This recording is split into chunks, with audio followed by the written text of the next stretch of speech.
হাসরের ময়দানে সমস্ত মানুষগুলা পাগলের মতো ইয়া নাফসি বলতে থাকবে। মাত্র একজন দরদি পাওয়া যাবে, সিজদায় পড়ে বলতে থাকবে রব্বি হাবলি উম্মতি, ও দয়ার আল্লাহ আমার উম্মত গুনাহগার, আমার উম্মতের মাফ কুরবানি, আমার উম্মতের মাফ করে দাও। কারণ এই ময়দানে মাহশারে জাহান্নামীরা যখন পানি পানি বলে চিৎকার মারতে থাকবে, আমার আল্লাহ সাধারণ কোনো পানি ওই জাহান্নামীদেরকে পান করাবে না। আহারে রক্ত এবং পুষ দিয়া এমন ভাবে গরম করিয়া ওই পানিগুলা তাদের সামনে পরিবেশন করবে, আহারে পিপাসায় কলিজা ফেটে যাবে। পিপাসার তাড়না সইতে না পাইরা ওই রক্ত এবং পুষের গ্লাসটা হাতে নিয়া জাহান্নামী যখন ডক ডক করিয়া গিলিয়া ফেলবে, গিলার সাথে সাথে ওই রক্ত এবং পুষ গলার ভিতর দিয়া ঢুকিয়া পেটের নাড়ি বুড়িগুলা জ্বালাইয়া পায়খানার রাস্তা দিয়া বের করে দিবে, পায়খানার রাস্তা দিয়া বের করে দিবে। কেমনে সহ্য করবি রে বাবা? এই জন্য হায়াতে জিন্দেগিতে থাইকা নবীর কদম অনুসরণ করো, নবীর সুন্নত মতো জীবন যাপন করো। ময়দানে মাহশারের নবী আমার পাগলের মতো দৌড়াইতে থাকবে আর বলবে মালিক রে আমার উম্মত গুনাহগার, আমার উম্মতের মাফ করে দাও। কখনো মিজানের পাল্লার কাছে, কখনো পুল সিরাতের কিনারায়, আবার কখনো হাউজে কাউসারের কিনারায়। কারণ আল্লাহর নবীর হাতে যেই আসে এক গ্লাস হাউজে কাউসারের পানি যার নসিব হবে, জান্নাতে ঢোকার আগে আর পিপাসা লাগবে না। আল্লাহু আকবার। আজকের এই মাহফিলের সভাপতির আসনকে যিনি অলঙ্কৃত করেছেন, আপনাদের সকলের সুপরিচিত ব্যক্তিত্ব, বিশিষ্ট শিল্পপতি সমাজসেবক হাজী মোহাম্মদ শাহ আলম সাহেব। সভাপতি সাহেব কোথায় আছেন? বারাকাল্লাহু ফি হায়াতি, সকলে বলেন আমিন। আবার কি হইল রে ভাই?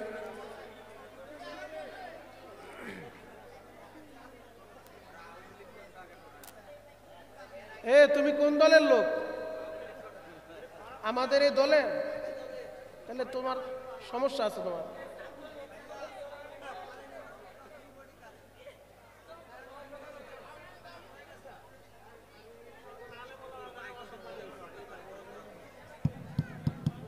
হ্যালো হ্যালো হ্যালো, মাইকের সাউন্ডটা দেন, মাইকের সাউন্ড দেন, বক্স বন্ধ করেন, ফুল মাইকের আওয়াজ উঠে, এরপরে আপনার হাত সরান, আরো আওয়াজ দাও, মাস্টার বাড়াও, সাউন্ড উঠাও, তুমি আরো দাও।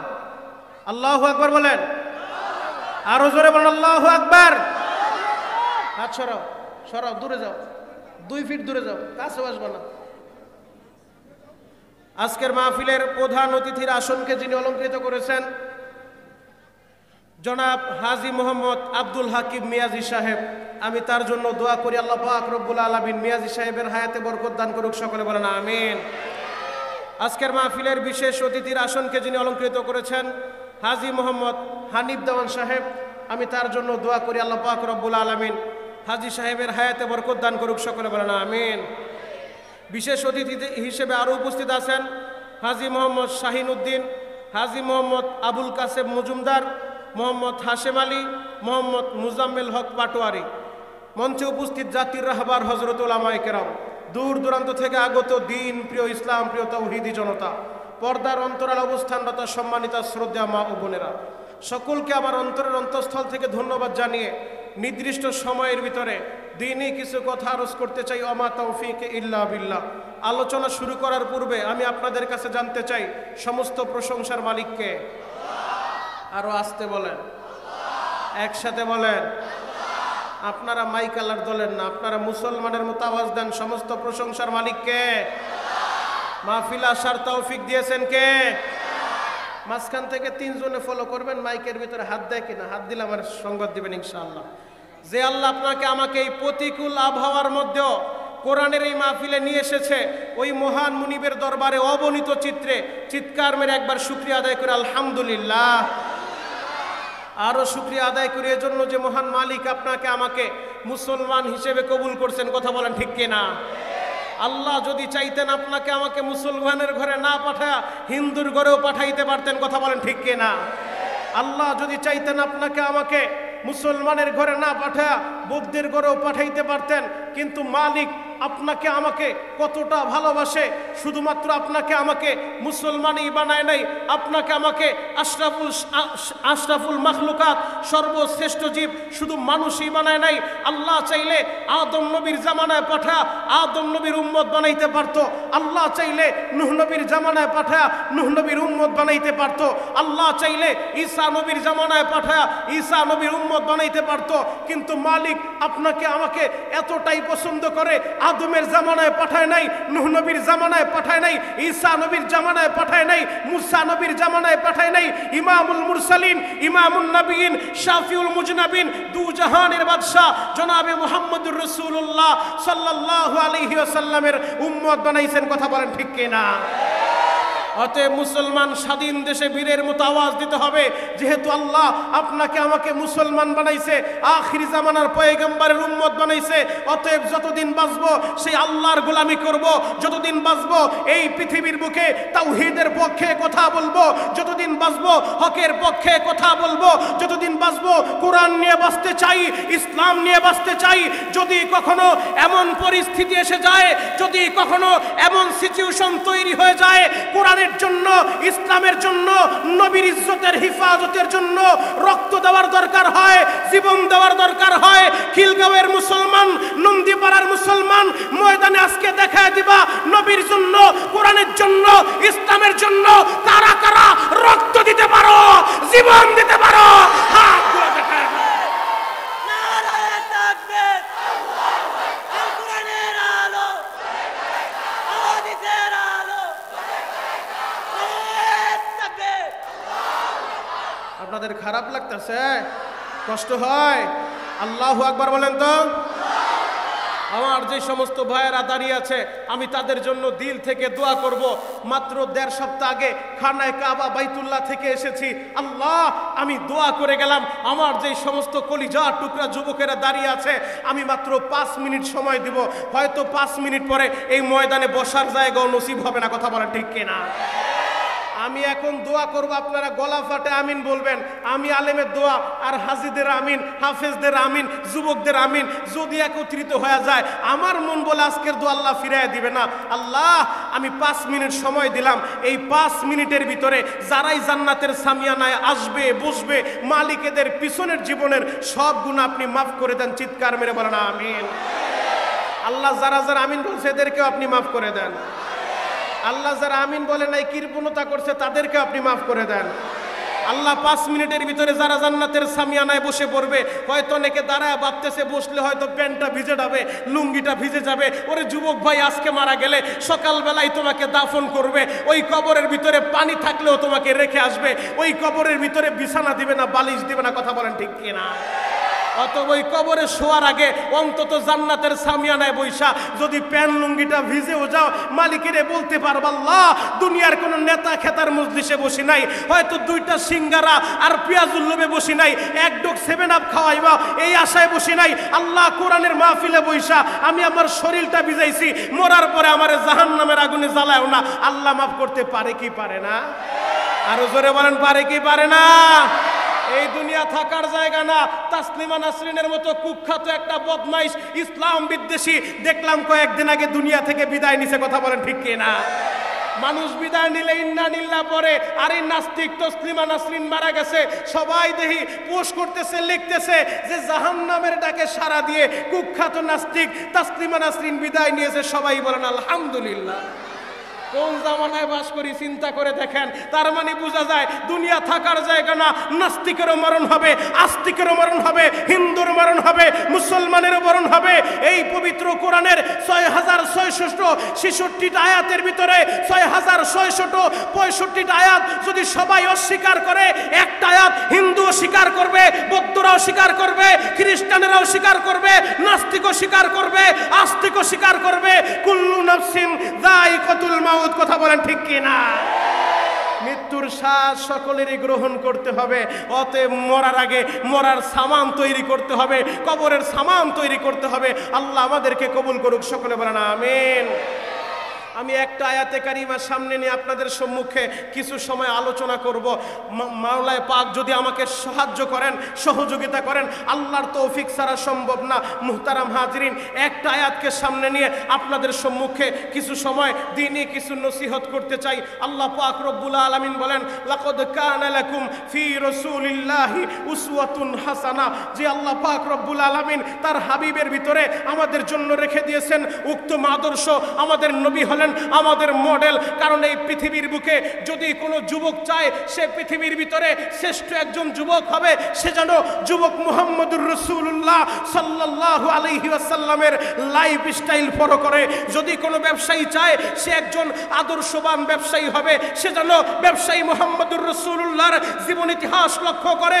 যদি কোনো বিচারক চায় যে সে পৃথিবীর ভিতরে একজন আদর্শবান বিচারক হবে, সে যেন মদিনার বিচারক মুহাম্মদুর রাসূলুল্লাহর জীবন ইতিহাস ফলো করে।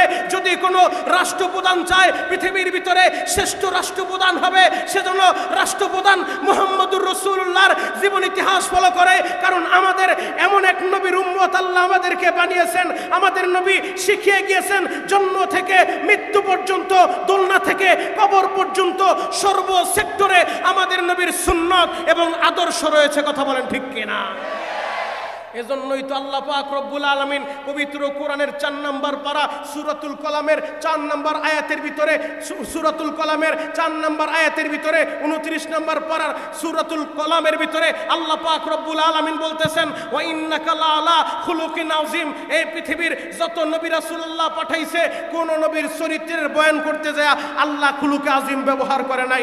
একমাত্র মুহাম্মদুর রাসূলুল্লাহ সাল্লাল্লাহু আলাইহি ওয়াসাল্লামের চরিত্র বয়ান করতে যায় আল্লাহ খুলুকে আযীম ব্যবহার করছেন। কথা বলেন ঠিক কিনা? ওই নবীকে ভালোবাসতে হবে। ওই নবীর ভালোবাসা ছাড়া এই দুনিয়াতে যত হাজি বলেন আর গাজী বলেন, ময়দানে মাহশারে নবীর সুপারিশ ছাড়া জান্নাতের আশাও করা যায় না। কথা বলেন ঠিক কিনা? এজন্যই তো আল্লাহ পাক রব্বুল আলামিন বলেন, কুল ইন কুনতুম তুহিব্বুনাল্লাহ। আল্লাহ বলেন, নবী গো আপনি দুনিয়ার মানুষের বলে দেন, দুনিয়ার মানুষের জানায় দেন, যারা আমি আল্লাহরে ভালোবাসতে চাই, ফাত্তাবিউনি ইউহিব্বুকুমুল্লাহ, যেন আপনারে ভালোবাসে। আল্লাহু আকবার। আরো জোরে বলেন।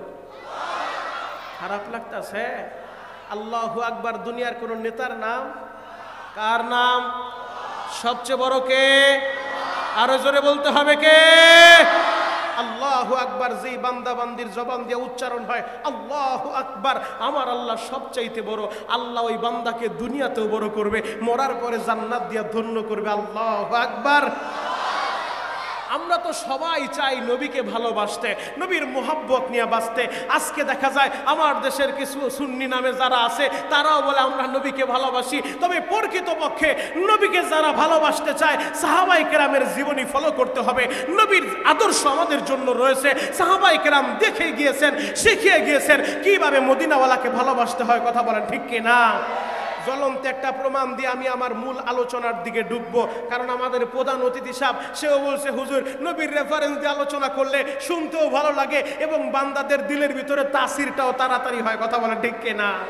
অতএব প্রধান অতিথিকে সাথে নিয়ে আজকে ইনশাআল্লাহ বিশ্বনবীকে কিভাবে ভালোবাসতে হবে সাহাবায়ে কেরামের জীবনী থেকে আপনাদেরকে শুনিয়ে যেতে চাই। কারণ আমরা তো এমন এক মুসলমান, আমরা আমাদের মায়ের চাইতে, বাবার চাইতে, ছেলের চাইতে, মেয়ের চাইতে, এমনকি আমাদের কলিজার চাইতে আমাদের নবীকে বেশি ভালোবাসি। কথা বলেন ঠিক কিনা? এজন্যই তো নবীর বিরুদ্ধে কোনো কুলাঙ্গার কথা বললে আমার দেশের মুসলমানেরা ঘরে বসে থাকতে পারে না, আমার দেশের আশিক রাসূলরা খানকায় বসে থাকতে পারে না। যদিও কখনো দেখা যায় উলামায়ে কেরামের নামে হামলা হয়েছে, মামলা হয়েছে, আয়নাগরের ভিতরে ঢুকিয়েছে, এরপরও উলামায়ে কেরাম সেভাবে প্রতিবাদ করে নাই। কারণ উলামায়ে কেরাম নিজের বিরুদ্ধে কথা বললে সহজে প্রতিবাদ করে না, মায়ের বিরুদ্ধে কথা বললে উলামায়ে কেরাম প্রতিবাদ করে না। কিন্তু যখন উলামায়ে কেরাম দেখে, আশিক রাসূলরা দেখে আমার নবীর শানে কোন নাস্তিক কটাক্ষ করে, আমার নবীর চরিত্র নিয়ে কোন নাস্তিক আর মুরতাদ কথা বলে, তখন আর উলামায়ে কেরাম মসজিদের মিম্বারে বসে থাকতে পারে না, তখন আর পীর সাহেবেরা খানকায় বসে থাকতে পারে না, রাজপথে নেমে আসে। কথা বলেন ঠিক কিনা? কারণ আমরা মুসলমান।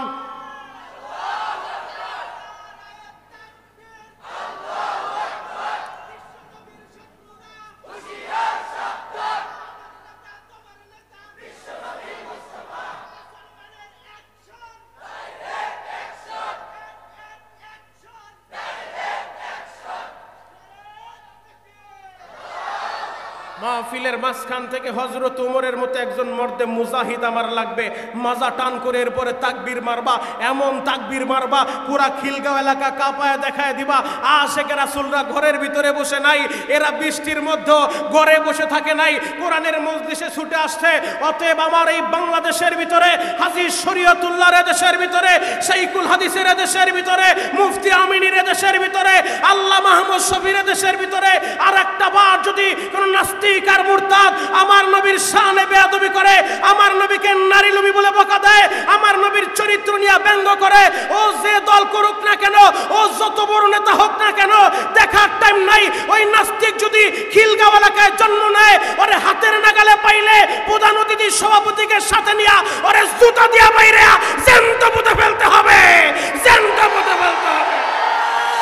তাকবীর! নারায়ে তাকবীর! বিশ্বনবীর অপমান! Action to action! নারায়ে তাকবীর! মুসলমান তার নবীকে কত বেশি ভালোবাসে জ্বলন্ত একটা প্রমাণ আপনাদের সামনে আমি তুলে ধরবো এখনই। হে আশিকে রাসূলরা এক নজরে তাকায় থাকো, আজকে দেখা যাবে ময়দানে কয়জন আশিক আছো।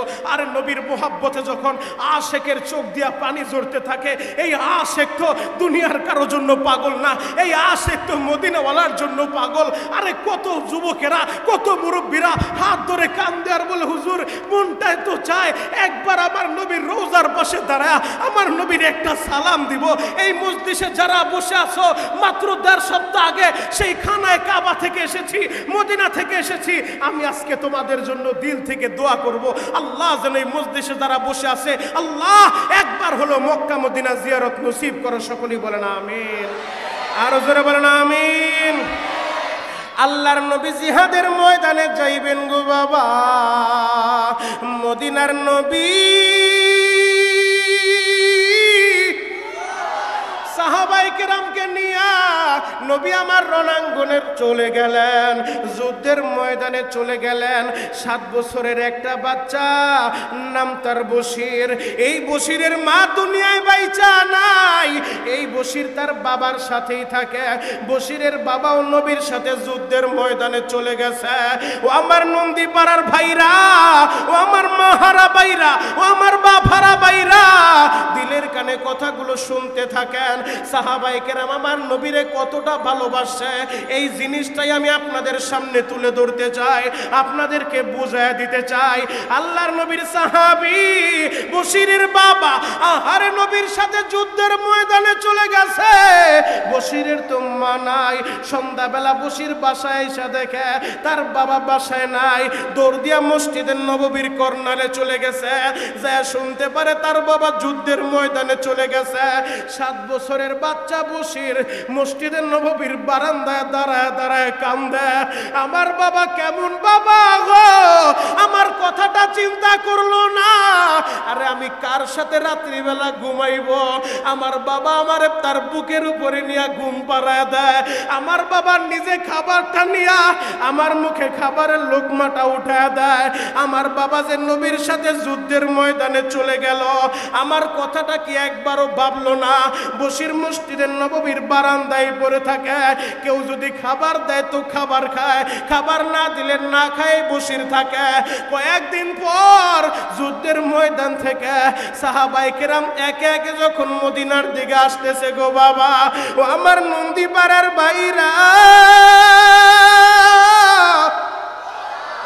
মসজিদে নববীতে আইসা যুদ্ধের ময়দান থেকে যেই সমস্ত সাহাবায়ে কেরাম যুদ্ধের ময়দানে গিয়েছিল, সবাই যুদ্ধের ময়দান থেকে মসজিদের নববীতে আসে।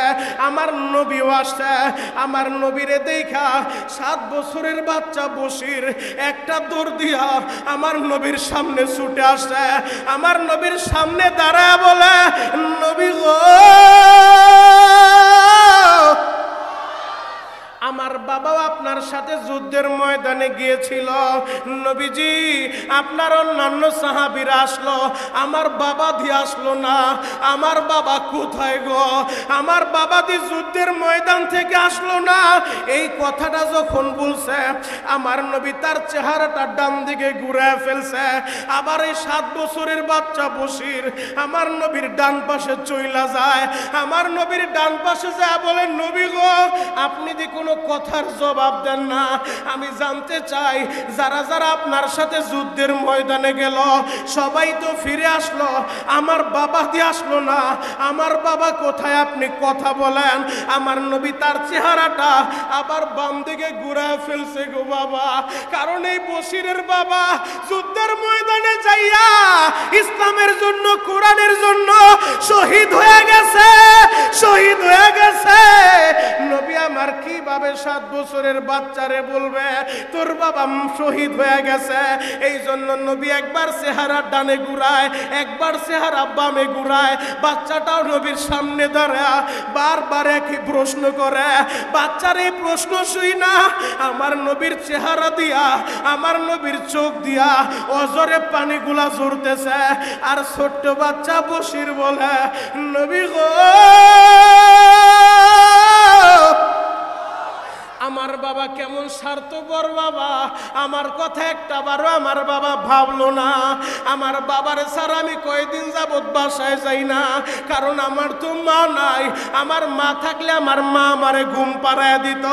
হুজুর আপনার সাথে আমার বাবা যুদ্ধের ময়দানে গেল, সব সাহাবীরা আসলো, আমার বাবা আসলো না। আমার বাবা আমার কথাটা একবারও ভাবলো না। আল্লাহর নবী কান্দে আর বলে, বশির রে আমার বুকে রে বাবা, আমি তোরে কিভাবে বলবো রে, তোর কথাটা শুই না আমি নবীর কলিজাটা ফাইটা যায়। ও বশির তোর বাবা তো জিহাদের ময়দানে যাইয়া শহীদ হইয়া জান্নাতের মেহমান হয়ে গেছে, জান্নাতের মেহমান হয়ে গেছে। ও বশির তুই যা চাস আমি দিতে পারবো, তবে তোর বাবার জান্নাত থেকে না আমি তোর সামনে দাঁড় করাইতে পারবো না। ও বশির আমি নবী জানায় দিলাম, আজ থেকে যতদিন বাঁচবি আমি নবী তোর বাবা হয়ে গেলাম। আরো জোরে বলে। নবী বলে আজ থেকে আমি তোর বাবা হয়ে গেলাম। হে যুবক আমি যেই জিনিসটা তোমাদেরকে বুঝাইতে চাই একটা বার চিন্তা করে দেখো, বাবা তার সন্তানের কথা চিন্তা করে নাই। আমি যদি জিহাদের ময়দানে যায় শহীদ হয়ে যাই আমার ছেলেটার কি অবস্থা হবে, এই চিন্তা বাবা করে নাই। কেন করে নাই জানো? জানো কারণ মুসলমান তার ছেলের চাইতে, মেয়ের চাইতে, মায়ের চাইতে, বাবার চাইতে, এমনকি নিজের কলিজার চাইতে মদিনার নবীকে বেশি ভালোবাসে। কথা বলেন ঠিক কিনা? আরো জোরে বলেন ঠিক কিনা? প্রধান অতিথি সাহেব তিনি আমারে মাদ্রাসার ভিতরে বৈশা বৈশা একটা ঘটনা শুনাইছে, আমিও তারে শুনায়া যেতে চাই। ও যুবক মুসলমান তো তার নবীর এতটাই ভালোবাসে। আব্দুল উজ্জার নাম তোমরা সকলেই শুনছো, যে আব্দুল উজ্জা ঈমান গ্রহণ করার আগে, ইসলাম গ্রহণ করার আগে সকালবেলা সুন্দর একটা জামা পইরা নবীর দরবারে যায়। আমার নবীর নুরানি চেহারাটা একবার দেখে, আর আমার নবী তো এতটাই সুন্দর, আমার নবীর চেহারার দিকে তাকাইলে সাহাবায়ে কেরাম দুঃখের কথা ভুলে যায়, কষ্টের কথা ভুলে যায়, ক্ষুধার কথা ভুলে যায়। কথা বলেন ঠিক কিনা? একবার আল্লাহ নবীর দরবারে দাঁড়া আল্লাহ নবীর সাহাবী হযরতে জাবের একবার নবীর চেহারার দিকে তাকায়, একবার আকাশের পূর্ণিমার চাঁদের দিকে তাকায়, একবার নবীর চেহারার দিকে, একবার আকাশের চাঁদের দিকে, বারবার যখন এইভাবে তাকাইতেছে নবী আমার বলে, জাবের একবার আমার দিকে, একবার উপর দিকে তাকাইতেছো, কি দেখতেছো? জাবের বলে, ইয়া রাসূলুল্লাহ, ইয়া হাবিবাল্লাহ, আমার মা বাবা কুরবান হোক। নবীজি আমি দেখতেছি আকাশের চাঁদটা বেশি সুন্দর নাকি আমার সামনে যেই চাঁদটা বসে আছে রহমাতুল লিল আলামিন বেশি সুন্দর? নবী বললেন, কি দেখলা আর কি বুঝলা? হযরতে জাবের বললেন, ইয়া রাসূলুল্লাহ, ইয়া হাবিবাল্লাহ, নবীজি আমি দেখলাম আকাশের চাঁদের ভিতরেও তো কলঙ্কের দাগ দেখা যায়, আর আমার নবী আকাশের চাঁদের চাইতেও বেশি সুন্দর, যার চেহারার ভিতরে কোনো দাগ নাই। আল্লাহু আকবার। আমার নবী তো সেই নবী, আল্লাহ নবীর দরবারে আব্দুল উজ্জা সকালবেলা একবার যায়, বিকালবেলা একবার যায়, অপেক্ষা করতেছে যদি আমার চাচা, আমার অভিভাবক, কারণ আব্দুল উজ্জার বাবা মারা গেছে, চাচাই তার অভিভাবক, তার বাবা মারা যাওয়ার পরে তার মাকে বিবাহ করছে তার চাচা। আব্দুল উজ্জা অপেক্ষা করতেছিল আমার অভিভাবক, আমার চাচা যদি ইসলাম গ্রহণ করে তাহলে আমার আর কোনো বাধা থাকে না, নিষেধ থাকে না, আমি সরাসরি ইসলাম গ্রহণ করতে পারি। এই অপেক্ষা করতেছিল, যদিও ইসলাম গ্রহণ করে নাই, সকালবেলা একবার নবীর দরবারে যায়, বিকালবেলা একবার নবীর দরবারে যায়, আর অপেক্ষা করতেছে কখন আমার চাচা কালিমা পড়বে, ইসলাম গ্রহণ করবে। হঠাৎ করে একদিন আব্দুল উজ্জার কানে সংবাদ গেল, আব্দুল উজ্জা রে, নবী তো হিজরত কইরা মক্কা সাইরা মদিনার ভিতরে চলে গেছে। হিজরতের কথা শুনলে আশেকদের কলিজার ভিতরে আঘাত লাগে, কথা বলেন ঠিক কিনা? কারণ যত নবী রাসূল আল্লাহ পাঠাইছে সব নবীদেরকে আল্লাহ হিজরত করাইছে। মুসা নবী হিজরত করছে, ইব্রাহিম নবী হিজরত করছে, নূহ নবীরে আল্লাহ হিজরত করাইছে, সব নবীরা আল্লাহ হিজরত করাইছে। আমাদের নবীকে আল্লাহ হিজরত করাইছে, কথা বলেন ঠিক কিনা? আমাদের নবীর 63 বছর জীবনীর ভিতরে 3টা অধ্যায়। প্রথম অধ্যায় হলো নবুয়ত পাওয়ার আগে 40 বছর, অফিসিয়ালি নবী ঘোষণার আগে 40 বছর, নবুয়ত পাওয়ার পরে আবার 23 বছর, 13 বছর মাক্কি জিন্দিগি, 10 বছর মাদানী জিন্দিগি। এই হলো 3টা অধ্যায়। মুহতারাম হাজিরিন, 13 বছর মাক্কি জিন্দিগিতে থাইকা আমার নবী অনেক মার্শ খাইছেন, অনেক জুলুম আর নির্যাতন সহ্য করছেন। হঠাৎ করে আল্লাহ যেদিন আদেশ দিয়া দিলেন, হাবিব আমার আপনি হিজরত করে মক্কা মদিনায় চলে যেতে হবে, আল্লাহর আদেশ পায়া রাতের অন্ধকারে নবী আমার খানায় কাবা বাইতুল্লাহর চাবি যার কাছে ছিল তালহা ইবনে জুবায়ের, তার কাছে যায় বলে, জুবায়ের রে, একটা বার কাবা ঘরের চাবিটা একটু আমার দিবা, আমি কাবার দরজাটা কইলা কাবা ঘরের ভিতরে ঢুইকা আমি 2 রাকাত নামাজ পড়বো। আমার নবীকে অপমান কইরা তাড়ায় দিছে, আমার নবীর হাতে চাবিটা দেয় নাই। এই বছর এই যে গত সপ্তাহে আমরা যখন মক্কায় ছিলাম, আমার সাথে এই হাজি বাদামতলির ব্যবসায়ী রিপন, সেও আমার সাথে ছিল। আমরা ফজরের নামাজের পরে মক্কা ছাইরা মদিনায় যাব। ফজরের নামাজের সময় কাবার দরজার বরাবর দাঁড়াইছি নামাজ পড়ার জন্য। আমি তখন বলতেছিলাম, ও হাজি, কাবার দরজার দিকে একটা বার তাকাও, মনের আর বুঝাইতে পারি না, এই কাবার দরজার দিকে তাকাইলে এই কাবার দরজাটা খুইলাই আমার নবী ভিতরে ঢুইকা 2 রাকাত নামাজ আদায় করতে চেয়েছিল। আমার নবীর অপমান কইরা তাড়ায় দিছে, আমার নবীর চাবিটা পর্যন্ত দেয় নাই। নবী আমার বুক ভরা ব্যথা নিয়া হিজরতের রাতে যখন রওনা দিছে, হিজরা রোড দিয়া, যারা হজে গেছে হাজিদেরকে জিজ্ঞেস করেন, হিজরা রোডের ওই জায়গায় একটা মসজিদ আছে, ও হাজিরা, হিজরা মসজিদ যদি সুযোগ হয় ওই জায়গায় 2 রাকাত নামাজ পড়ে আইসেন। তৎকালীন জামানায় ওই জায়গায় তো আর মসজিদ ছিল না, তখন ছিল পাহাড়। ওই হিজরা মসজিদের ওই জায়গায় দাঁড়ায় নবী আমার বারবার ঘুরা ঘুরা কাবা ঘরের দিকে তাকায়, ও কাবার মালিক, এখনো যদি তুমি আমারে বলো তাহলে আমি এই মক্কা ছাইরা মদিনায় যাব না, আমি তোমার ঘরের পাশে থাকতে চাই। আমার উপরে জুলুম করা হচ্ছে, আমার উপরে অন্যায়ভাবে অবিচার করা হচ্ছে, আমাকে রক্তাক্ত করা হচ্ছে, আল্লাহ এরপরও তোমার ঘরের পাশে আমি থাকতে চাই। কারণ কাবার প্রেম প্রতিটা মুমিনের দিলের ভিতরে আছে না নাই? আরো জোরে বলেন, আছে না নাই? হাজিরা যারা হজে যায়, উমরায় যায়, 1 সপ্তাহ 10 দিন কাবা ঘরের পাশে থাকলে এমনভাবে তাদের মোহব্বত তৈরি হয়ে যায়। আহারে, বাংলাদেশ থেকে যে কাবার দিকে ফিরে আমরা নামাজ পড়ি, এখান থেকে প্রায় 6500 কিলোমিটার দূর, কিন্তু যখন কাবার পাশে মাত্র 1 সপ্তাহের জন্য বাইতুল্লাহর মেহমান কোনো হাজি হয়ে যায়, তার দিলের ভিতরে এতটা মোহব্বত কাবার প্রতি জন্মায় যায়, কাবাটা আর ছাড়তে চায় না, বারবার ঘুরা ঘুরা তাকায়। কেন বারবার ঘুরে ঘুরে হাজি তাকায় জানো? আমার নবীও হিজরতের রাতে বারবার ঘুরে ঘুরে কাবার দিকে তাকায়, কাবার মালিক একবার যদি অনুমতি দাও আমি তোমার ঘর ছেড়ে যাব না। আমার নবী হিজরতের রাতে রওনা দিলেন, জাবালে সুরের ভিতরে যে অপেক্ষা করলেন।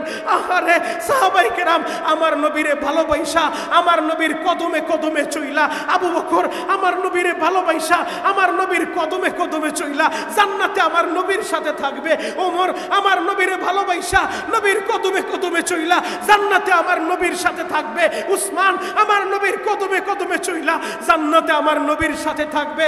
হয়তো আপনাদের দিলের ভিতরে ব্যথা লাগতে পারে, আমাদের বাড়ি তো মক্কায় না, আমাদের বাড়ি তো মদিনায় না। যদি বাড়িটা মক্কায় হইতো হয়তো নবীরে আমরা পাইতাম, যদি বাড়িটা মদিনায় হইতো হয়তো মরার পরে আমাদের কবরটা জান্নাতুল বাকিতে হইতো। আমার নবীর রওজার কাছাকাছি জান্নাতুল বাকি, যেই জান্নাতুল বাকির ভিতরে 10,000 সাহাবায়ে কেরাম ঘুমায় আছে। আল্লাহু আকবার। আপনাদের মনের ভিতরে ব্যথা থাকতে পারে, এজন্য আজ থেকে 1,500 বছর আগে আমার নবী উম্মতের সান্ত্বনার বাণী শোনায় গেছে। কিয়ামত পর্যন্ত উম্মতের দিলের ভিতরে যেন এই ব্যথা না থাকে। আমরা তো নবী পাই নাই, নবীর জামানা পাই নাই, নবীরে পাইলে নবীর জন্য জীবন দিয়া দিতাম। নবীর জামানা পাইলে নবীর কদমে কদমে চইলা আবু বকরের মতো আল্লাহর নবীর সাথে জান্নাতে যায় মেহমান হয়ে যাইতাম। নবী আমার হাদিস শোনায় গেছে, মান হাব্বা সুন্নতি ফাকাদ হাব্বানি ও মান হাব্বানি কানা মাই ফিল জান্নাহ। ও আমার উম্মতেরা, হয়তো তোরা আমার জামানা পাস নাই, হয়তো তোরা আবু বকরের জামানা আসস নাই, হয়তো মক্কায় বাড়ি হয় নাই, মদিনায় বাড়ি হয় নাই, বাড়ি যদি বাংলাদেশেও হয়, কিয়ামতের আগেও যদি আমার কোনো উম্মত আমি নবীর সুন্নতকে মহব্বত করে, সে যেন আমারে মহব্বত করলো। আর যে আমি নবীরে মহব্বত করবে, আমি নবীর সাথেই জান্নাতে থাকবে। আরো আসতে বলেন, নবীর সাথে জান্নাতে থাকার নিয়ত আছে না নাই? আরো জোরে বলেন, আছে না নাই? আল্লাহ ময়দানে যারা আসছে সবাই রে আমরা যেন একসাথে আপনার হাবিবের সাথে জান্নাতের মেহমান হইতে পারি। সকলে বলেন আমিন। আরো জোরে বলেন আমিন। হে যুবক ভাইরা, হাজী সাহেব বাবাজিরা ডানে বামে নজর নাই, এক নজরে তাকায় থাকেন গো বাবা। আব্দুল উজ্জা সকালবেলা একবার নবীর দরবারে যায়, বিকালবেলা একবার নবীর দরবারে যায় আমার নবীরে দেখার লাইগা। হঠাৎ করে আব্দুল উজ্জার কানে সংবাদ আসে, যেই নবীরে জীবন দিয়া ভালোবাসলি, তুই অপেক্ষা করতেছিলি তোর চাচা ঈমান আনলে তুইও ঈমান আনবি। ও আব্দুল উজ্জা, ওই নবী তো আর মক্কায় না, হিজরত কইরা মদিনায় চইলা গেছে। আল্লাহু আকবার। হিজরত কইরা নবী মদিনায় চলে গেছে। আব্দুল উজ্জার কানে এই সংবাদ আসার পরে আব্দুল উজ্জার দিলটা ক্ষত বিক্ষত হয়ে গেল। আরে আমার নবী যদি মক্কায় না থাকে, নবীরে না দেখলে তো আমি বাঁচবো না। আমি সকালবেলা একবার নবীরে দেখি, বিকালবেলা একবার নবীরে দেখি, এখন যদি আমি নবীরে না দেখি আমি আব্দুল উজ্জা বাঁচবো না, আমার মরণ হয়ে যাবে। আব্দুল উজ্জা সব ডর ভয় বাদ দিয়া চাচার সামনে সাহস কইরা দাঁড়ায় গেছে। এতদিন চাচার সামনে দাঁড়াইতে সাহস পায় নাই, কারণ চাচা তার অভিভাবক, তার তো বাবা বাইচা নাই, তার মায়ের আবার বিবাহ হয়েছে চাচার সাথে, এই জন্য অপেক্ষা করতেছিল চাচা কালিমা পড়লে আমার আর কোনো বাধা থাকে না, আমি ওপেনে বুক ফুলে কালিমা পড়বো। এখন যেহেতু নবী মক্কা ছাইরা হিজরত কইরা মদিনায় চইলা গেছে, আর ভয় পাওয়া লাভ নাই। চাচার সামনে দাঁড়াইছে। চাচা বেয়াদবি নিবেন না চাচা, আপনার একটা কথা বলতে চাই। বাতিজা কি বলবা বলো। চাচা আমি না নবী মুহাম্মদের ভালোবাসি আমার জীবনের চাইতেও বেশি। ও চাচা, ওই নবী তো এতদিন মক্কায় ছিল, আমি সকালবেলা একবার নবীরে দেখতাম, বিকালবেলা একবার নবীরে দেখতাম। চাচা হঠাৎ করে শুনলাম আমার নবী নাকি আর মক্কায় নাই, হিজরত কইরা মদিনায় চইলা গেছে। চাচা বেয়াদবি নিবেন না, আপনি যদি আমার একটু অনুমতি দিতেন আমি মদিনায় যাইতাম, আমি আমার নবীরে দেখতাম। আল্লাহু আকবার। চাচার মেজাজ গরম হয়ে গেছে। বাতিজা আমার বলে কি মদিনায় যাবে? আরে তুই কি মুসলমান হয়ে গেছো? বলে চাচা ওপেনে কালিমা পড়ি নাই, তবে আমি আমার জীবনের চাইতে নবীরে বেশি ভালোবাসি। চাচা আপনি পারমিশন দিলে আমি মদিনায় চইলা যাইব। বদমাইশ চাচা ডাক দিয়া বলে, বাতিজা মদিনায় যাইতে পারবা, তবে একটা শর্ত। চাচা কি আবার এমন শর্ত? বলে বাতিজা মদিনায় যদি যাইতে চাও তাহলে তোমার বাবার রেখে যাওয়া যত সম্পত্তি যেগুলার মালিক তুমি, তোমার স্থাবর অস্থাবর সব সম্পত্তিগুলা আমার নামে লিখে দিবা, দলিল করে দিবা, এরপরে তোমার মদিনায় যাওয়ার পারমিশন দিব। আহারে আশেক কাছে কাকে বলে? আব্দুল উজ্জারটা চিৎকার মাইরা বলে, ও চাচা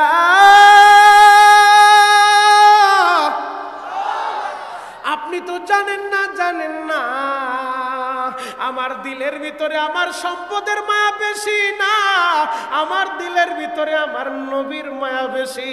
ও চাচা, সম্পত্তি লেখা দিলে আমারে মদিনায় যাওয়ার অনুমতি দিবেন? দেন, আপনার দলিল রেডি করে নিয়ে আসেন। আমি আব্দুল উজ্জা আমার স্থাবর অস্থাবর সব সম্পত্তিগুলা আপনার নামে দলিল করে দিলাম, আপনার নামে দিয়া দিলাম। গো চাচা, আমার সম্পদের দরকার নাই, আমার টাকা পয়সা বাড়ি গাড়ির দরকার নাই, আমি শুধু পারমিশন চাই। আমি মদিনায় যাইয়া আমি আমার নবীরে দেখতে চাই, আমি আমার নবীরে দেখতে চাই, আমার নবীরে ছাড়া আমি বাঁচবো না। এবার চাচা দেখে বাতিজা সম্পত্তি দিয়া দিল, এরপরও নবীরে দেখতে চায়। চাচা বলে, বাতিজা মদিনায় যাইবা ভালো কথা, সম্পত্তি দিলা, আরো একটা শর্ত আছে। ও চাচা, আবার কি শর্ত?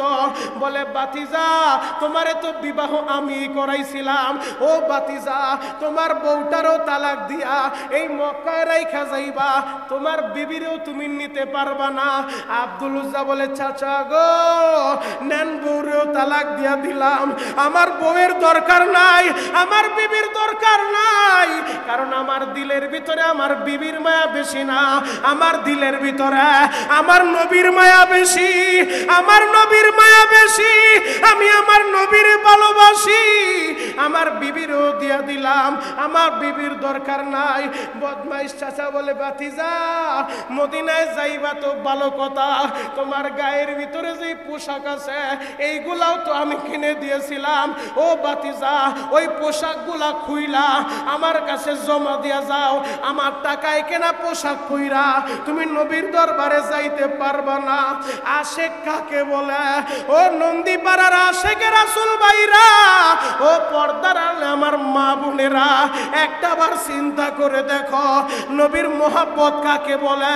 আব্দুল উজ্জা নিজের জামাটা খুইলা চাচার সামনে রাইখা দিছে, আরে গাড়ের উপর থেকে রুমালটা নামাইয়া চাচার সামনে রাইখা দিছে, পরনের জুতাগুলা খুইলা চাচার সামনে রাইখা দিছে। চাচা গো, গায়ের জামাও দিয়া দিলাম, গাড়ের মাফলারটাও দিয়া দিলাম, পরনের জুতাও দিয়া দিলাম, আমার কিছু লাগবে না, আমি শুধু অনুমতি চাই, আমি মদিনায় যাইতে চাই, আমি আমার নবীরে দেখতে চাই। এবার বদমাইশ চাচা ডাক দিয়ে বলে, বাতিজা জামা দিছো পাইলাম, তুমি তোমার পায়ের জুতাটাও খুইলা দিছো তাও পাইলাম, পরনের লুঙ্গিটা খুলো। এবার বাতিজা কাম দেয়ার বলে, চাচা গো সবই তো দিয়া দিছি, বাড়ি ঘর ছিল, সম্পত্তি ছিল, সব দিয়া দিছি, এগুলার মোহব্বত আমার দিলে নাই, আমার দিলের ভিতরে আমার নবীর মোহব্বত বেশি, আমার বিবি ছিল, বিবিটাও ছাইরা দিলাম, আমার বিবিরও দরকার নাই, আমার বিবির চাইতে আমার নবীরে বেশি ভালোবাসি, জামা চাইছেন জামাও দিয়া দিলাম। চাচা গো, যদি আমার লুঙ্গিটাও দিয়া যায়, উলঙ্গ অবস্থায় আমি আমার নবীর সামনে কেমনে দাঁড়াইব? চাচা পরনের কাপড়টা আপনি নিয়েন না। বদমাইশ চাচা কোনো কথা না শুই না বাতিজার লুঙ্গি ধইরা টান মারছে, আরে পরনের লুঙ্গিটাও খুলে ফেলছে, চাবুকটা হাতে নিয়ে আব্দুল উজ্জারে মারতে মারতে রক্তাক্ত করে বেহুশ করে জমিনের ভিতরে ফেলে রাখছে। চাচা এবার চইলা গেছে। দীর্ঘ সময় পর আব্দুল উজ্জার যখন হুঁশ ফিরছে, দেখে শরীরের ভিতরে পরনের কোনো কাপড় নাই, রক্তাক্ত শরীর নিয়ে জমিনের ভিতরে পইরা রইছে। আব্দুল উজ্জা হাত দুইটা আসমানের দিকে উঠাইয়া আব্দুল উজ্জা কাম দেয়ার বলে, জমিনের মালিক রে, তুমি তাকায়া দেখো, তোমার নবীর লাইগা বাড়িঘর ছাইরা দিলাম, আমার বিবিরও ছাইরা দিলাম, পরনের কাপড়ও নিয়ে গেছে। ও জমিনের মালিক, তুমি সাক্ষী থাকো, আমি তোমার নবীরে ভালোবাসি, আমার জীবনের চাইতেও বেশি। ও নন্দীপাড়ার বাইরা, যদি তোমরা ওই মদিনায় যাইতে চাও, এই যে ডানে বামে নজর করে দেখো, কত আশেকের চোখের ভিতরে পানি। আমার দাড়ি পাকা বাবারাও কান্দে, কেন কান্দে জানো নি? ওই মদিনার কথা শুনলে আশেকের দিলের ভিতরে ব্যথা শুরু হয়ে যায়। নবীজি আমারও তো মনটাই চায় আপনার রওজার সামনে দাঁড়াইয়া আমি একটু সালাম দিব, আসসালাতু আসসালামু আলাইকা ইয়া রাসূলুল্লাহ, আসসালাতু আসসালামু আলাইকা ইয়া হাবিবাল্লাহ। আমারও তো মনটাই চায়, কারণ আল্লাহর নবী বলছে মান যারা কবরি ওয়াজাবাত লাহু শাফাতি, যে আমার রওজাটা জিয়ারত করবে তার জন্য সুপারিশ করা আমি নবীর উপরে লাজেম হয়ে যাবে। আল্লাহু আকবার। আব্দুল উজ্জা চিন্তা করলো সবাই আমার পর হইতে পারে, মা তো আমার পর হবে না। যেই মা 10 মাস 10 দিন আমারে গর্ভে ধারণ করছে ওই মা তো পর হইতে পারে না। আব্দুল উজ্জা রাতের অন্ধকারে বাড়ির সামনে ধরে মারে ডাক দিছে, ও মা তুই ঘরের দরজাটা একটু খোল, আমারে পরনের একটা কাপড় দে। মা ঘরের দরজা কইলা দেখে ছেলে আমার উলঙ্গ। বাবা তোর কি হয়েছে? আব্দুল উজ্জা কান্দে আর বলে, মারে আমি নবীরে ভালোবাসি, আমার চাচা আমার এই অবস্থা করছে, সম্পত্তি সব নিয়ে আনিছে। ও মা আমার মনে কোনো দুঃখ নাই, এরপরও আমি আমার নবীর দরবারে যাইতে চাই। উলঙ্গ অবস্থায় কিভাবে যাব? ও মা দুনিয়ার সবাই পর হইলে তুই তো পর হইতে পারস না, মারে আমার একটা কাপড় দে। মা দুঃখিনী ভিতর থেকে একটা চাদর দিয়া বলে, যা এই চাদরটা পইরা চলে যা, যেহেতু মুসলমান হয়ে গেছস তোর মতো সন্তানও আমার লাগবে না। আব্দুল উজ্জা সব ফেলে দিয়া পাগলের মতো ছুটছে, 450 কিলোমিটার রাস্তা পাড়ি দিয়া মসজিদে নববী মদিনার ভিতরে চইলা গেছে, মদিনার ভিতরে চইলা গেছে, মদিনার ভিতরে চইলা গেছে। রাত 3টার সময় মসজিদে নববীর ভিতরে উপস্থিত হয়ে গেছে। আল্লাহর নবীর পাগল, আল্লাহর নবীর আশেক মসজিদে নববীর কর্নারে বসে আছে। হঠাৎ করে তাহাজ্জুদের সময় আল্লাহর নবীর মুয়াজ্জিন বেলাল যখন আসছে আযান দেওয়ার জন্য, বেলাল দেখে পাগলের মতো একজন যুবক বসে আছে। বেলাল তো তাহাজ্জুদের আযান দিয়া দিছে। কিছু সময় পর নবী আমার হুজরা থেকে বের হইছে, দেখে মসজিদে নববীর কর্নারে চুলগুলো এলোমেলো, শরীরের ভিতরে ধুলাবালি লাগানো একটা পাগল বসে আছে। আমার নবী কাছে যায় বলে, এ যুবক কে তুমি, কি তোমার পরিচয়? একটা চিৎকার বইরা আব্দুল উজ্জা বলে, নবী গো আমারে কি আপনি চিনেন না? আমি আপনার পাগল আব্দুল উজ্জা, আমি আপনার পাগল আব্দুল উজ্জা। আমার নবী বলে, আমি তো জানি আমার আব্দুল উজ্জা মক্কায় থাকতে যখন আমার সামনে আসতো সকালবেলা একটা জামা পরে আসলে বিকালবেলা আর একটা জামা পরতো। তোমার এই অবস্থা কেন? তোমার শরীরের পোশাক কোথায়? তোমার চুলগুলো কেন এলোমেলো? আব্দুল উজ্জা কান্দে আর বলে, নবী গো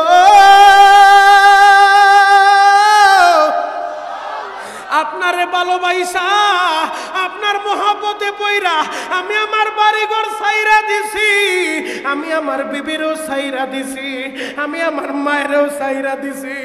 নবী গো আপনার ছাড়া তো আমি বাঁচবো না। বিস্তারিত ঘটনা নবী শোনার পরে আমার নবী আব্দুল উজ্জারে ওই দুলাবাড়ি শরীর নিয়া নবী আমার আব্দুল উজ্জারে বুকের সাথে জড়ায় ধরছে। নবী নিজের ব্যবহৃত একটা জুব্বা আব্দুল উজ্জারে দিয়া দিছে। এবার নবী আমার বলে দিল, আব্দুল উজ্জা তুমি কালিমাটা পড়ে নাও। আব্দুল উজ্জা যখন কালিমা পড়ছে নবী বলে, আজ থেকে তোমার নাম আর আব্দুল উজ্জা না, আজ থেকে আমি মুহাম্মদ তোমার নাম রাইখা দিলাম, তোমার নাম হবে আব্দুল্লাহ। আল্লাহু আকবার। এই আব্দুল্লাহ জুল বাদাদাইন নবী যারে জুব্বা দিয়া দিছে নাম হয়ে গেল আব্দুল্লাহ জুল বাদাদাইন। এই আব্দুল্লাহ জুল বাদাদাইন আমার নবীরে ভালোবাসা যুদ্ধের ময়দানে যাইয়া এই আব্দুল্লাহ যখন শাহাদাত বরণ করছে, আব্দুল্লাহরে দাফন করবে। ওমর বলে আমি কবরে নামব, আবু বকর বলে আমি কবরে নামব। আমার নবী জানাজাটা শেষ করার পর কবরের সামনে যাইয়া নবী আমার কবরের নিজে নাইমা আমার নবী বলেন, আমার সাহাবীরা আমি মদিনার নবী হাতটা বাড়া দিলাম, আমার আব্দুল্লাহ রে আমার হাতের ভিতরে উঠা দে। আমি নবী নিজে আব্দুল্লাহর কবরের ভিতরে শোয়া গেলাম, আমার নবী নিজে আব্দুল্লাহর দাফন করে দেয়। ও আমার যুবক ভাইরা, ও আশিকে রাসূল ভাইরা রে, ওই মদিনাওয়ালার প্রেম যদি তোমার দিলের ভিতরে থাকে, মদিনাওয়ালার সুপারিশ পাওয়া যাবে। কারণ ময়দানে মাহশারে আল্লাহর নবীর সুপারিশ ছাড়া আর কোন দলের নেতা কাজ হবে না। যত বলো হাজি বলো আর গাজী বলো, সমস্ত মানুষগুলা ময়দানে মাহশারে পাগলের মতো হয়ে যাবে। আমার বাড়লো কথা না, 4 জন হাফেজের পাগড়ি পরায় দিলাম। এনামুল হক সিদ্দিকী সাহেব আমার পূর্বে বয়ান করলো কত আলেম তিনি বানাইছে, হাজার হাজার আলেমের উস্তাদ। তার আজকে 4টা ছাত্র যাদের মাথা আমি পাগড়ি পরায় দিলাম। এই যে হাফেজ সাহেবকে জিজ্ঞেস করো, পবিত্র কোরআনে আমার আল্লাহ বলছে ইয়াউমা ইয়াফিরুল মারউ মিন আখি ওয়া উম্মিহি ওয়া আবি ওয়া সাহিবাতিহি ওয়া বানি। ওই ময়দানে মাহশারে আপন ভাই তার বাইরে চিনবে না, বাপ তার ছেলেরে চিনবে না, মা তার সন্তানের চিনবে না। সমস্ত মানুষগুলা একই আওয়াজ দিতে থাকবে, একটা জিকির করতে থাকবে, ইয়া নাফসি ইয়া নাফসি, আল্লাহ আমারে বাঁচাও গো। বাবা আদম বলে ইয়া নাফসি, মুসা নবীও বলে ইয়া নাফসি, ঈসা নবীও বলে ইয়া নাফসি, সব নবীরা ইয়া নাফসি বলতে থাকবে। মানুষগুলা পাগলের মতো হয়ে যাবে। মানুষগুলা একত্রিত হইয়া বাবা আদমের কাছে চইলা যাইব। বাবা আদমের কাছে যাইয়া মানুষগুলা বলবে, ও বাবা আদম, আল্লাহর একটু বলেন না বিচারটা শুরু করতে। আর সহ্য করতে পারি না, কারণ মাথার 1 হাত উপরে সূর্য, পায়ের নিচে মাটির জমিটা তামার জমি হয়ে যাবে। ও বাবা কেমনে সহ্য করবা? ওই কবরটা যদি জান্নাতের বাগান বানাইতে চাও, এখন কবরের কথা স্মরণ কইরা চোখের গরম পানিটা ছাইরা দিবা, ডানে বামে তাকানো যাবে না। আমার বানানো কথা না, আল্লাহর নবী বলছে আল কবরু রাউযাতুম মিন রিয়াজিল জান্নাহ আও হুফরাতুম মিন হুফারিন নার। কবরের 2 অবস্থা হবে, হয়তো কবর জান্নাতের বাগান হবে, নয়তো জাহান্নামের গর্ত হবে। ও আশিকে রাসূলরা, একটাবার চিন্তা করে দেখো, তোমার আমার তো মরণ হয়ে যাবে রে বাবা। ওই মরার পরে আমাদের কবরের কি উপায় হবে? ওই কবরটা কি জান্নাতের বাগান হবে নি? এমন কোন কাজ তোমরা করছো নি? এই ময়দানে বৈশা যদি চোখের গরম পানি দিয়া আমার মাওলারে ডাকার মতো ডাকতে পারো, আর বুঝা বলতে পারো, ও দয়ার আল্লাহ আমি বড় পাপী, আমি বড় অপরাধী, আল্লাহ দেও না আমারে মাফ কইরা। আল্লাহরে বুঝায় বলতে পারলে তোমার 50 বছরের গুনাহ আমার আল্লাহর মাফ করতে সময় লাগবে না। ওই কবরে তোমাকেও যেতে হবে, আমাকেও যেতে হবে। এই যে প্রধান অতিথি বসে আছে, বিভিন্ন মাহফিলে তারে প্রধান অতিথি বানায়, লক্ষ লক্ষ টাকা মাদ্রাসায় দান করে, কিন্তু মনের ভিতরে একটা ব্যথা, তার মাও নাই বাবাও নাই। আজকে যদি মা বাইচা থাকতো আর তাকে দেখতো আমার মিয়াজি ওই মাহফিলের সভাপতি হইছে, প্রধান অতিথি হইছে, মার দিলটা ভইরা যাইতো। মাও নাই বাবাও নাই, এই যে বসে বসে মা হারা ছেলেগুলা কান্দে, বাপ হারা ছেলেগুলা কান্দে। ও মায়ের পাগল সন্তানেরা, মা বাবার কথাটা স্মরণ কইরা চোখের পানিটা ছেড়ে দাও। এই মুহূর্তে আমার আল্লাহ ফেরেশতাদের মাধ্যমে তোমার মা বাবার কবরে সংবাদ পৌঁছায়া দিবে। ও আব্দুর রহিমের বাবা, ও আব্দুল করিমের মা, তোমার সন্তান নন্দীপাড়া মাহফিলে বৈশা তোমার কথা স্মরণ কইরা চোখের পানিটা ছেড়ে দিছে। কারণ সন্তানের চোখের পানি নাকের আগায় আসতে দেরি হয়, মা বাবারে মাফ করতে দেরি করে না। আল্লাহু আকবার। যুবক, এখন কাঁদতে বলছি, ভাই কাঁদবি, ওই কবরের আযাব কেমনে সহ্য করবি? 1 মিনিট শুধু সময় দিলাম, বাপ চিন্তা করে দেখো। ও কলিজার টুকরা যুবক, আজকে রাত্রে যদি নন্দীপাড়া মাইকে তোর নামটা এলান হয়ে যায়, আব্দুর রহিম আর দুনিয়ায় নাই, মিয়াজি আর দুনিয়ায় নাই, শাহিন সাহেব আর দুনিয়ায় নাই, মজুমদার আর দুনিয়ায় নাই। ও হাজিরা চিন্তা করে দেখো, এই নামটা এলান হইতে দেরি, আপনার 10 তলা বিল্ডিং থেকে আপনার নাম দিবে, রাস্তার সামনে মসজিদ মসজিদের কর্নারে পড়ে থাকা ওই চার পায়ের পালকিটাই না রাস্তার উপরে আপনারে রাখবে, একটারা তো ঘরের ভিতরে রাখবে না। যেই বিবি ছাড়া ঘুমাইতে পারেন না ওই বিবি বলবে লাশটা তাড়াতাড়ি বের কর, আমার ভয় লাগে। কথা বলেন ঠিক কিনা? ছেলেরা বলবে তাড়াতাড়ি বের কর। দিলটা ক্ষত বিক্ষত হয়ে যায়। এস আলম গ্রুপের মালিক, হাজার হাজার কোটি টাকার যারা মালিক তোমরা সবাই জানো। এস আলম গ্রুপের একজন তো মারা গেছে করোনার সময় এক ভাই, বাকি 6টা ভাই জীবিত। তার মাটা 2-3 দিন আগে মারা গেছে। পেপার পত্রিকায় তোমরা দেখছো কিনা আমি জানি না, হয়তো অনেকেই দেখছো। 2-3 দিন আগে এস আলম গ্রুপের এই পরিবারের মা সে মারা গেছে। তার 6টা সন্তান, হাজার হাজার কোটি টাকার মালিক, একটা সন্তানও মায়ের জানাজায় উপস্থিত হতে পারে নাই। এই টাকা পয়সা দিয়া কি হবে? আরে মা মারা যাওয়ার পরে ছেলে মায়ের কবর দিতে পারে না, বাপ মারা যাওয়ার পরে করোনার সময় তোমরা কি দেখো নাই বড় লোক মারা গেছে, ছেলে টেলিফোন কইরা হুজুরে জানায় দেয় ইমাম সাহেব আমার বাবা অমুক বাড়িতে মারা গেছে, লাশটা নিয়ে দাফন কইরা দেন। ছেলে জানাজায় আসে না কেন? বলি মাদ্রাসায় পাঠাইবা, কেন বলি সন্তানরে কোরআন পড়াইবা। সন্তান যদি কোরআনের হাফেজ হয়, আলেম হয়, হয়তো দুনিয়াতে হাজার কোটি টাকার মালিক হবে না, কিন্তু মা বাবা মারা গেলে মা বাবার জানাজার ইমাম এই সন্তান হয়ে যাবে। কথা বলেন ঠিক কিনা? এজন্য আপনার মনটা যদি চায় যে হুজুর আমিও মরার পরে আমার ছেলে যেন আমার জন্য দোয়া করতে পারে, রব্বির হামহুমা কামা রব্বায়ানি সগীরা, কবরে আপনাকেও যেতে হবে আমাকেও যেতে হবে। মাত্র 1 মিনিট সময় দিছি। রাত্রে যদি আপনার নাম টেলান হয় চিন্তা করে দেখেন, আপনারে ঘর থেকে বের করে দিবে। বাবা আমি শুধু চিন্তা করতে বলছি, ডানে বামে তাকাবেন না, এক নজরে তাকায় থাকেন আর চোখের গরম পানি দিয়া, কারণ যে গুনাহের কারণে যেই জাহান্নামের আগুন জ্বলে ওই আগুন নিবানোর ক্ষমতা পদ্মা মেঘনার যমুনার নাই। ওই আগুন নিবাইতে পারে চোখের পানি। কথা বলেন ঠিক কিনা? নামটা এলান হইতে দেরি সবাই আপনার আমার পর হয়ে যাবে। খাটিয়ার উপরে উঠা আপনার আমার গোসল করে 3 টুকরার বেশি একটা টুকরাও দিবে না।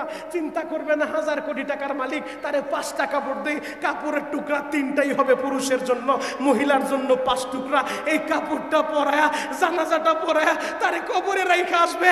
কবরে রাখার পরে যদি বান্দা হায়াতে জিন্দেগিতে নেক আমল করে কবর জান্নাতের বাগান, আর যদি গুনাহ নিয়ে ওই কবরে যাও রে ভাই, ও সর্বনার মুরিদেরা, ও আল্লাহর পাগলেরা, ও আশিকে রাসূলরা, গুনাহ নিয়ে যদি কবরে যাও ওই কবরের 2 পাশের মাটি এমন জোরে চাপ মারবে গো বাবা, এক পাজরের হাড় আর এক পাজরের ভিতরে ঢুকায়া দিবে।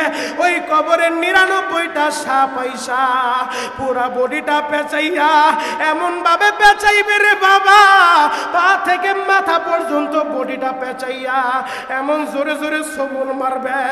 এক সবলে 70 হাত মাটির নিচে ঢুকায়া দিবে। ও গুনাহগার, ও জাহান্নামের আসামি, দুনিয়াতে সুদ খাইছো, ঘুষ খাইছো, পরের সম্পত্তি নিজের নামে ভুয়া দলিল কইরা চালায়া দিছো, ক্ষমতার জোরে আরেকজনের বাড়ি দখল করছো, আজকে তোর সম্পদ গুলা নে। এভাবে এক একটা সবর মারবে গো বাবা। ওই আযাব আপনিও সহ্য করতে পারবেন না, ওই আযাব আমিও সহ্য করতে পারবো না। হাসরের ময়দানে সমস্ত মানুষগুলা পাগলের মতো ইয়া নাফসি বলতে থাকবে। মাত্র একজন দরদি পাওয়া যাবে, সিজদায় পড়ে বলতে থাকবে রব্বি হাবলি উম্মতি, ও দয়ার আল্লাহ আমার উম্মত গুনাহগার, আমার উম্মতের মাফ কুরবানি, আমার উম্মতের মাফ করে দাও। কারণ এই ময়দানে মাহশারে জাহান্নামীরা যখন পানি পানি বলে চিৎকার মারতে থাকবে, আমার আল্লাহ সাধারণ কোনো পানি ওই জাহান্নামীদেরকে পান করাবে না। আহারে রক্ত এবং পুষ দিয়া এমন ভাবে গরম করিয়া ওই পানিগুলা তাদের সামনে পরিবেশন করবে। আহারে পিপাসায় কলিজা ফেটে যাবে, পিপাসার তাড়না সইতে না পাইরা ওই রক্ত এবং পুষের গ্লাসটা হাতে নিয়া জাহান্নামী যখন ডক ডক করিয়া গিলিয়া ফেলবে, গিলার সাথে সাথে ওই রক্ত এবং পুষ গলার ভিতর দিয়া ঢুকিয়া পেটের নাড়ি বুড়িগুলা জ্বালাইয়া পায়খানার রাস্তা দিয়া বের করে দিবে, পায়খানার রাস্তা দিয়া বের করে দিবে। কেমনে সহ্য করবি রে বাবা? এই জন্য হায়াতে জিন্দেগিতে থাইকা নবীর কদমকে অনুসরণ করো, নবীর সুন্নত মতো জীবন যাপন করো। ময়দানে মাহশারের নবী আমার পাগলের মতো দৌড়াইতে থাকবে আর বলবে মালিক রে আমার উম্মত গুনাহগার, আমার উম্মতের মাফ করে দাও। কখনো মিজানের পাল্লার কাছে, কখনো পুলসিরাতের কিনারায়, আবার কখনো হাউজে কাউসারের কিনারায়। কারণ আল্লাহর নবীর হাতে যেই আসে এক গ্লাস হাউজে কাউসারের পানি যার নসিব হবে, জান্নাতে ঢোকার আগে আর পিপাসা লাগবে না। আল্লাহু আকবার। যুবক, যদি নবীর হাতে হাউজে কাউসার খাইতে চাও, এই দুনিয়া থেকে দুইটা কাজ করা লাগবে। রাজি আছেন? কয়টা? দুইটা। এক নাম্বার নামাজ পড়া লাগবে, দুই নাম্বার আল্লাহর হুকুম মানা লাগবে, নিজের মন রে কোরবানি দেওয়া লাগবে। এই কোরবানি বছরে বছরে 2 লাখ টাকার গরু কোরবানি না, এই কোরবানি হলো মন রে কোরবানি দেওয়া লাগবে। আপনার মন হয়তো চাইবো না যে সুদ খাইতে তো ভালোই লাগে, মন রে কোরবানি দিয়ে বলবেন না না না, এইটা আল্লাহ আমার জন্য হারাম করছে। ঘুষ খাইতে তো ভালো লাগে, না না না, এটা আল্লাহ আমার জন্য হারাম করছে। সুদ ঘুষ খাওয়া যাবে না, মন রে কোরবানি দিতে হবে।